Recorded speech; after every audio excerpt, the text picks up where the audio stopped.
What he's reminded us of is this. Discipleship is not you living for Jesus. It is Jesus living in, through you. So we can find Christ initially at the cross. We take up the cross of Christ. It's no great action done once and for all. It consists in the continual practice of small duties, which many times are distasteful to us.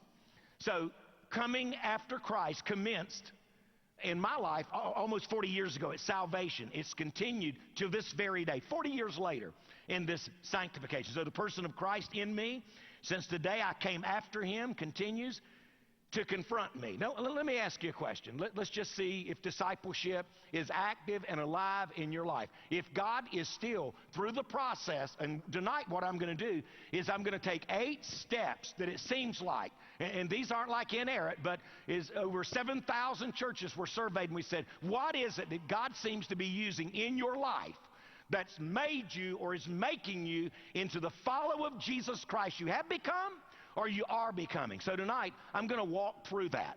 Just take 8 steps, a little topical sermon, and I'm going to talk about what it looks like, what devotion to Jesus Christ looks like in the challenges and the struggles that are there. But let me ask you a question. Listen, answer it in your own heart. Has the Christ in you of recent times confronted you about anything in your life, pro or con?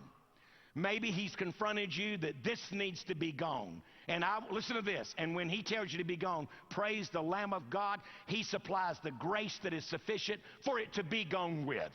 He doesn't call you to do it in your own energy and strength, but he rises up in you as you obey him, and he makes you an overcomer.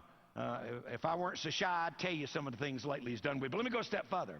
On the pro side, now please stay with me. I'm not just talking about what a man quits doing. And by the way, what really makes the most difference in confronting others is not what I quit doing, it's what I started doing. All right, so with that in mind, here it is. Has the Spirit of Jesus Christ in you confronted you in recent days about anything that you should start doing? Is anybody here feeling called to anything? Because we're coming after him.